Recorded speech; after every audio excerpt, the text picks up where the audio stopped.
ক্ষমতার দম্ভ যখন সাধারণ মানুষের চোখের জল নিয়ে খেলা করে তখন ঠিক এভাবেই জন্ম নেয় এক নতুন প্রতিবাদের গল্প। আজ আপনাদের শোনাবো এমন এক আইপিএস অফিসারের কাহিনী, যিনি উর্দির দাপট নয় বরং উর্দির মর্যাদা রক্ষা করতে নিজের জীবন বাজি রেখেছিলেন।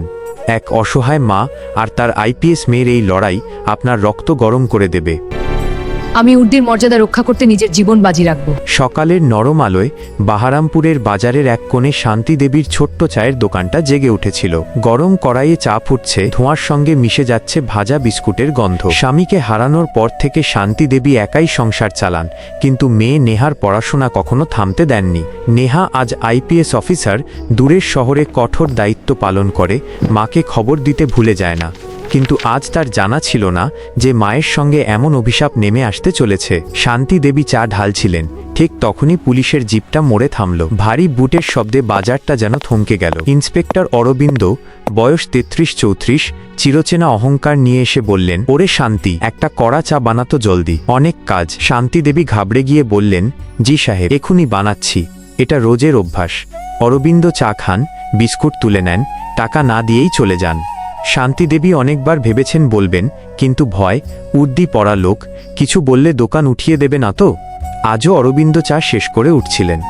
শান্তি দেবী কাঁপা গলায় বললেন, সাহেব, আজ অন্তত চায়ের টাকাটা দিয়ে দিন। আমি কখনো চাই না, কিন্তু ঘর চালাতে খুব কষ্ট হচ্ছে, শুধু সেই জন্যই বলছি। অরবিন্দ থমকে দাঁড়ালেন, মুখ লাল হয়ে গেল। কি বললি তুই? শান্তি দেবী সাহস করে বললেন, সাহেব, রোজ চা বিস্কুট নেন, টাকা দেন না, প্লিজ আজ দিয়ে দিন। বাজারের লোকজন চুপ, কেউ কেউ মোবাইল বের করল। অরবিন্দ গর্জে উঠলেন, তুই আমাকে শেখাবি?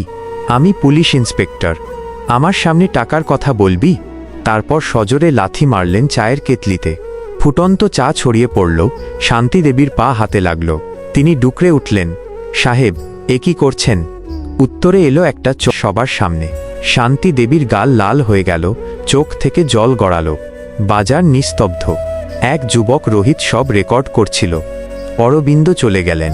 রোহিত এগিয়ে এসে বলল, মাসিমা, ভয় পাবেন না, ভিডিও আছে আমার কাছে।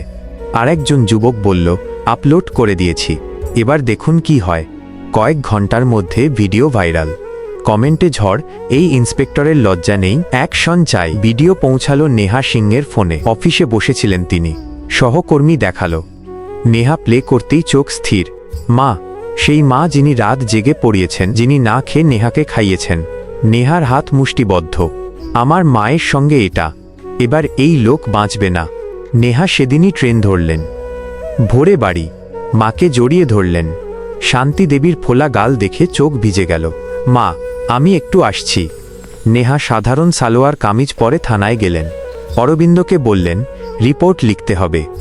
অরবিন্দ টাকা চাইলেন 5,000। নেহা বললেন, আইনে কোথায় লেখা? অরবিন্দ রেগে গিয়ে চড় মারলেন। নেহা শান্ত গলায় বললেন, এবার দেখুন আমি কি করি। সোজা ডিএম অফিস। আমি আইপিএস নেহা সিং। ডিএম অশোক মেহরা শুনে রেগে গেলেন। নেহা বললেন, প্রেস মিটিং চাই, সত্য প্রকাশ করতে হবে। বিকেলে প্রেস মিটিং, হাজারো মানুষ। মঞ্চে ডিএম, নেহা আর শান্তি দেবী। শান্তি দেবী কাঁদতে কাঁদতে বললেন সব। নেহা বললেন, আমি আজ অফিসার নই, একজন মেয়ে, সাধারণ মেয়ে হয়ে গিয়েছিলাম রিপোর্ট করতে। সেখানেও চড় খেয়েছি, উর্দি দাদাগিরির জন্য নয়, ন্যায়ের জন্য। ভিডিও চালানো হলো। ডিএম ঘোষণা করলেন, অরবিন্দ বরখাস্ত, ফৌজদারি মামলা। পুলিশ তাকে হাতকড়া পরিয়ে নিয়ে গেল। জনতা জয়ধ্বনি দিল। পরে শান্তিদেবী নেহার মুখ ছুঁয়ে বললেন, তুই মিরাকল করে দিলি মা। নেহা হেসে বললেন, তুমিই তো শিখিয়েছ, সত্য কখনো হারে না। বন্ধুরা, এই গল্প যদি আপনাদের হৃদয় ছুঁয়ে যায় তাহলে লাইক করুন, শেয়ার করুন, আমাদের সঙ্গে থাকুন।